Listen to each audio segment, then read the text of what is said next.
Let's be honest, spending 10 plus hours in economy feels like a test of your patience, posture, and basic will to survive.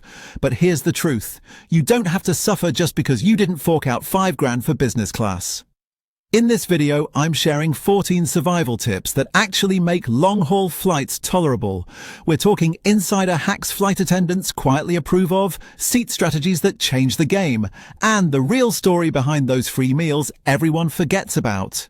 If you've ever tried to doze off while your neighbour used your shoulder as a pillow, or been stuck with a blank screen while the guy next to you blasts Fast and Furious 9 at full volume, trust me, this video's for you.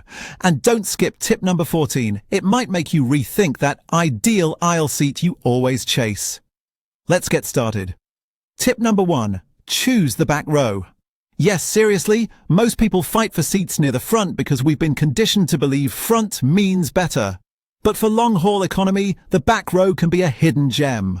On good carriers like Singapore, Emirates, or even Qantas Domestic, the last row usually reclines the same as the rest, but without anyone behind you to complain when you lean back. Plus, it's often the final section to fill, giving you a better chance at an empty seat beside you. Being close to the galley and bathrooms isn't glamorous, but it's convenient. You won't have to climb over sleeping strangers just to move around. So don't write off the back row. It's quiet, tucked away, and perfect for guilt-free reclining. And speaking of guilt-free, tip 3 will cover what to wear so you're comfortable without looking like you rolled straight out of bed. But first, tip number 2. Order a special meal to get served first. This is one of my go-to hacks, and hardly anyone uses it. If meals are included, pick a special option when you book. Vegetarian, vegan, kosher, halal, gluten-free, whatever works for you. The payoff? Special meals are served before everyone else, which is huge on a 12-hour flight. You're eating hot and fresh while the rest are still waiting, and you finish early enough to hit the bathroom before the aisles are blocked. Another perk? Special meals are often prepped separately so they can be fresher and more consistent. Forgot to choose one? Call the airline at least 48 hours ahead. They can usually add it for you. Still not tempted? Wait for tip 4. It'll turn your in-flight snacking into something weirdly comforting and next level. Tip number 3. Dress for the flight, not Instagram. Let's put it gently. Jeans and long haul don't mix. You might look sharp at the gate, but 6 hours in, you'll be squirming like a kid in church. Treat it like a battle, because in economy it is. Layer up, ideally with merino wool. It keeps you warm when it's cold, cool when it's hot, and it doesn't trap odor. Throw on a hoodie or light jacket that can double as a pillow. And yes, compression socks. Not glamorous, but neither are balloon ankles. They boost circulation, cut clot risk, and help you feel human when you land. Bonus trick. Wear your bulkiest items on board to save bag space, then change once you're seated if you don't want to be seen in track pants pre-boarding. And while we're on comfort, stick around for tip 5, where we turn your phone into a mini cinema without the neck strain or big spend. Tip number 4, bring a wide-mouth thermos, not a bottle. That collapsible water bottle you love? Leave it home. What you want is an insulated, wide-mouth thermos. It's not just for hydration, it's for sanity. It keeps drinks hot or cold, holds far more than the tiny cups they hand out, and it's a lifesaver when you're blocked from the drinks cart for hours. Here's the genius part. You can fill it with water or ask for hot water to make tea, soup, even oatmeal mid-flight. That means you've just upgraded from sad crackers to a warm, cozy meal at 30,000 feet. And if they won't fill it directly, just pour from the cup they give you. No spills, no burns, and it stays hot for your entire movie. Speaking of movies, tip 6 has a seatback hack that'll change the way you fly. Tip number 5, save something you love just for the flight.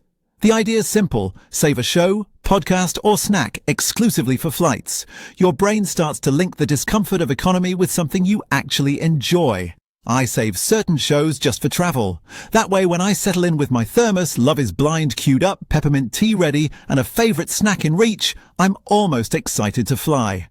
If you've ever had your phone slide off the tray table mid-binge, tip 6 will be your new favorite hack. Tip number 6, turn your tray table into a movie screen. Holding your phone for 10 hours? No thanks. Use a pop socket to prop it up, rest it on your sunglasses, hang a clear plastic bag from the latch, or try the TikTok trick, slip the sick bag between your phone and its case to hang it. Want the best version? Get a flex flap. It bends to hold any device at the perfect angle and takes up almost no space.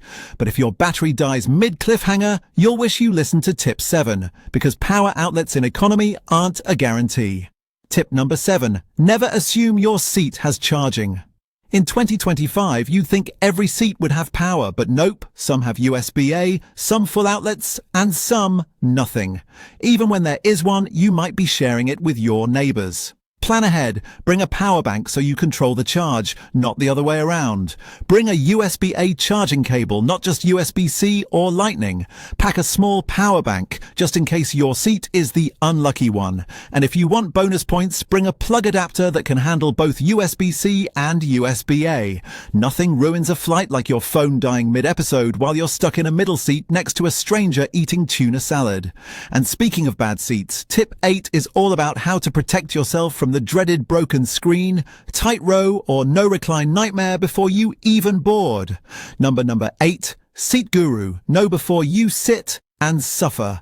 Here's a hidden gem that casual travelers skip, but seasoned flyers swear by. SeatGuru.com. Before you check in, punch in your flight number. Seat Guru gives you a precise seat map of your actual plane, marking all the problem spots. Seats with broken recline, no power, too close to lavatories, or glitchy screens. It even highlights lavatory and outlet locations, so you're not blindsided when that perfect window seat turns out to be wedged between 2 toilets and a crying toddler.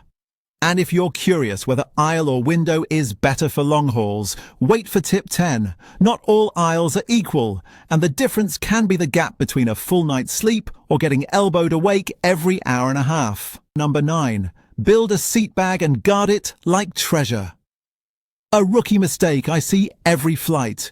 Boarding, stuffing the whole carry-on overhead, then constantly disturbing seatmates to grab gum, a charger, sanitizer, snacks, or a neck pillow.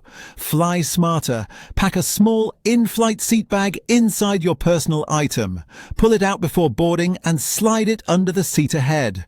Fill it with essentials only: headphones, charger, snacks, lip balm, eye mask, wipes, meds, anything you'll want handy mid-flight. This keeps you organized and prevents aisle chaos. And if you think that's clever, tip 11 shows how to sleep without being woken by crew every time the seatbelt sign pings. Number 10. Skip the neck pillow hype. Airport shops push neck pillows hard, but you'll regret lugging it around terminals for 2 weeks. Truth is, you'll rarely use it after the flight. Many airlines hand out small pillows and blankets. Just ask. Roll the blanket for neck or lumbar support. Or try this. Wear a neck pillow backward so it supports your chin. Total game changer. A quirky pro tip. Bring a deflated beach ball, inflate slightly and use it as a footrest. Light, soft and ankle friendly. If you think sleep is tough in economy, tip 14 will reveal why the aisle seat you wanted may be your worst decision. Quick check-in. If these tips help, tap like so YouTube shares them with other smart travelers. And if you enjoy my style, subscribe and join the Airport Tips crew. More travel wisdom drops weekly. Number 11. Sleep smart. Belt over blanket. You've drifted off, only to be tapped awake by crew asking to check your belt. Avoid it. Always buckle over your blanket so they can see you're secure without disturbing you. This tiny tweak matters, especially on overnight flights, where an unbroken 90-minute stretch can feel luxurious. Speaking of luxury, tip 13 covers how to feel refreshed before landing, even without sleep. Number 12. Make a freshen-up kit and use it before landing. Want to step off feeling human? Pack a mini kit and use it in the last hour. Mine has travel toothbrush and paste, face body wipes, lip balm, hand cream, moisturizer, and for women, fresh underwear or a liner. Plain air is drier than the Sahara, so you'll dehydrate and your skin, lips, and mouth will suffer.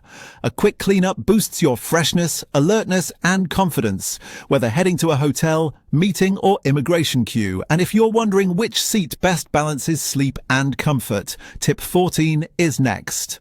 Number 13. Skip the free alcohol trap. Free wine or whiskey tempts, but alcohol hits harder in the air and dehydrates you fast. One drink can ruin your sleep, dry your skin, and leave you groggy on arrival, not ideal for navigating a foreign airport. Stick to water, peppermint tea or electrolyte mix from your seat bag and save the cocktails for the hotel. Now the real survival tip. One most travelers overlook. But number 14. Not all aisle seats are equal. Landing an aisle seat feels like a win. More legroom, easy bathroom access, until you're woken repeatedly by your neighbour climbing over you. Here's the trick. Choose an aisle in the middle block of wide-body planes, 3-4-3 layouts. Your seatmate now has 2 escape routes, so they might choose the other side, letting you sleep in peace. It's subtle, but can be the difference between restful and restless. So next time, don't just book an aisle, book a strategic aisle. All right, the YouTube algorithm says that next video is right up your alley, so don't leave me hanging. I'll see you over there.